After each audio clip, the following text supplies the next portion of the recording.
Parole de Dieu quotidienne. Dans la Genèse, chapitre 19, versets 1 à 11. Les deux anges arrivèrent à Sodome sur le soir, et Lot était assis à la porte de Sodome. Quand Lot les vit, il se leva pour aller au-devant d'eux, et se prosterna la face contre terre. Puis il dit : « Voici, mes seigneurs, entrez, je vous prie, dans la maison de votre serviteur, et passez-y la nuit. Lavez-vous les pieds. Vous vous lèverez de bon matin, et vous poursuivrez votre route. » « Non, répondirent-ils, nous passerons la nuit dans la rue. » Mais Lot les pressa tellement qu'ils vinrent chez lui et entrèrent dans sa maison. Il leur donna un festin et fit cuire des pains sans levain. Et ils mangèrent. Il n'était pas encore couché que les gens de la ville, les gens de Sodome, entourèrent la maison, depuis les enfants jusqu'aux vieillards. Toute la population était accourue. Ils appelèrent Lot et lui dirent : « Où sont les hommes qui sont entrés chez toi cette nuit ? Fais-les sortir vers nous, pour que nous les connaissions. » Lot sortit vers eux à l'entrée de la maison et ferma la porte derrière lui. Et il dit : « Mes frères, je vous prie, ne faites pas le mal. Voici, j'ai 2 filles qui n'ont point connu d'homme. Je vous les amènerai dehors, et vous leur ferez ce qu'il vous plaira. Seulement, ne faites rien à ces hommes, puisqu'ils sont venus à l'ombre de mon toit. » Ils dirent : « Retire-toi. » Ils dirent encore : « Celui-ci est venu comme étranger, et il veut faire le juge. » Eh bien, nous te ferons pis qu'à eux. Et pressant Lot avec violence, ils s'avancèrent pour briser la porte. Les hommes étendirent la main, firent rentrer Lot vers eux dans la maison et fermèrent la porte. Et ils frappèrent d'aveuglement les gens qui étaient à l'entrée de la maison, depuis le plus petit jusqu'au plus grand, de sorte qu'ils se donnèrent une peine inutile pour trouver la porte. Dans la Genèse, chapitre 19, versets 24 et 25. Alors, l'Éternel fit pleuvoir du ciel sur Sodome et sur Gomorrhe du soufre et du feu, de par l'Éternel. Il détruisit ces villes, toute la plaine, et tous les habitants des villes et les plantes de la terre. Après la résistance et l'hostilité répétée de Sodome envers lui, Dieu l'éradique totalement. D'un point de vue humain, Sodome était une ville qui pouvait pleinement satisfaire le désir de l'homme et la méchanceté de l'homme. Séduisante et envoûtante, remplie de musique et de danse nuit après nuit, sa prospérité entraînait les hommes à la fascination et à la folie. Sa méchanceté érodait le cœur des gens et l'envoûtait à se dégénérer. C'était une ville où les esprits impurs et les mauvais esprits étaient déchaînés. Elle débordait de péchés et de meurtres et était remplie d'une odeur sanglante et putride. C'était une ville qui glaçait les gens jusqu'à l'os, une ville que l'on fuirait. Personne dans cette ville, ni homme, ni femme, ni jeune, ni vieux, ne cherchait le vrai chemin. Personne n'aspirait à la lumière ou désirait s'éloigner du péché. Ils vivaient sous le contrôle de Satan, de la corruption et de la tromperie. Ils avaient perdu leur humanité. Ils avaient perdu la raison. Et ils avaient perdu le but originel de l'existence de l'homme. Ils commettaient d'innombrables péchés en résistant à Dieu. Ils refusaient sa direction et s'opposaient à sa volonté. Ce sont leurs actes pervers qui ont mené ces gens, la ville et chaque chose vivante en son sein, étape par étape, sur le chemin de la destruction. Bien que ces deux passages ne racontent pas les détails de l'étendue de la corruption des gens de Sodome, racontent plutôt leur conduite envers les deux serviteurs de Dieu après l'arrivée de ces derniers dans la ville, une simple vérité peut révéler la mesure de la corruption et de la méchanceté des gens de Sodome et de leur résistance à Dieu. Avec cela, le vrai visage et l'essence des habitants de la ville sont également exposés. Non seulement ils n'ont pas accepté les avertissements de Dieu, mais aussi ils n'ont pas craint sa punition. Au contraire, ils se sont moqués de la colère de Dieu. Ils ont résisté à Dieu aveuglément. Peu importe ce qu'ils faisaient ou comment ils le faisaient. Leur nature vicieuse s'intensifiait et ils s'opposaient à Dieu continuellement.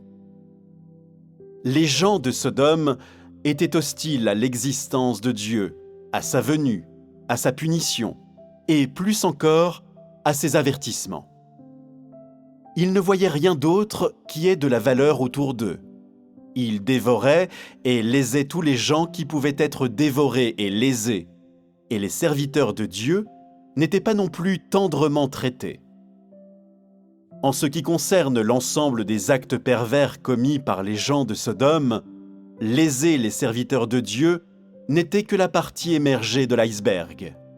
Et leur nature méchante que cela révélait ne représentait en fait qu'une goutte dans une grande mer. Par conséquent, Dieu a choisi de les détruire par le feu. Dieu n'a pas utilisé un déluge.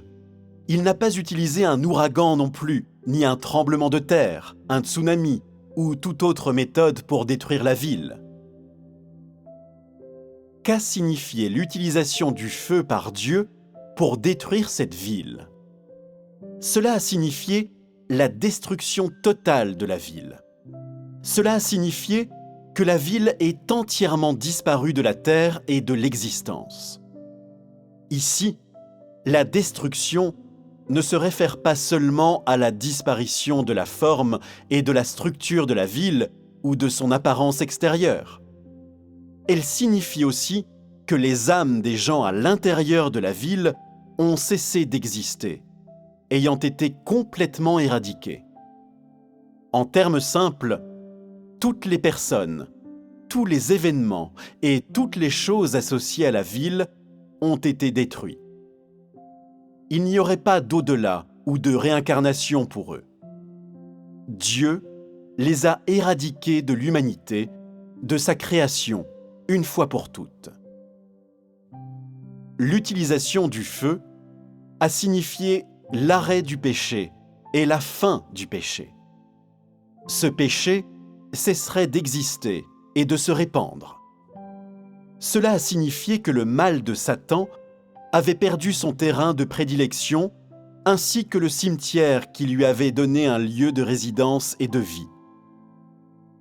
Dans la guerre entre Dieu et Satan, l'utilisation du feu par Dieu est le signe de sa victoire duquel Satan est marqué. La destruction de Sodome est un faux pas dans l'ambition de Satan de s'opposer à Dieu en corrompant et en dévorant les hommes, et c'est aussi un signe humiliant d'un temps dans le développement de l'humanité où l'homme rejetait la direction de Dieu et s'abandonnait au vice. En outre, c'est un témoignage d'une vraie révélation du tempérament juste de Dieu. Quand le feu envoyé du ciel par Dieu eut réduit Sodome à rien de plus que des cendres, cela a signifié que la ville nommée Sodome cessa d'exister, ainsi que tout dans la ville même. Elle a été détruite par la colère de Dieu. Elle a disparu sous la colère et la majesté de Dieu. À cause du tempérament juste de Dieu, Sodome a reçu sa punition légitime. À cause du tempérament juste de Dieu, elle a reçu sa fin légitime. La fin de l'existence de Sodome était due à sa méchanceté, et elle était due aussi au désir de Dieu de ne plus jamais voir cette ville, ainsi que toutes les personnes qui y vivaient ou toute vie qui grandissait dans la ville. Le désir de Dieu de ne plus jamais voir la ville, c'est sa colère ainsi que sa majesté.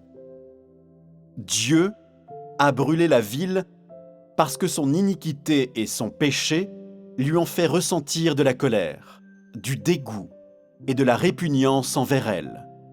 Et il ne souhaite plus jamais la voir, ni les personnes et les choses vivantes en elle.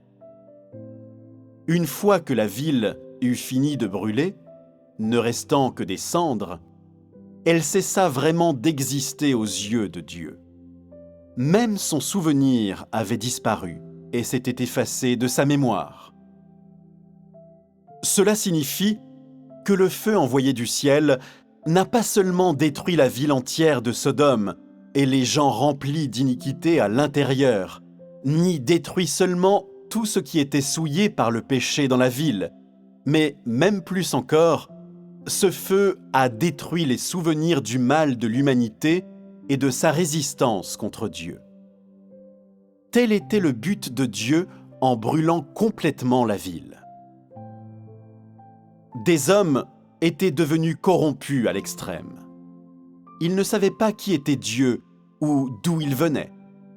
Si Dieu était mentionné, ces gens attaquaient, calomniaient et blasphémaient.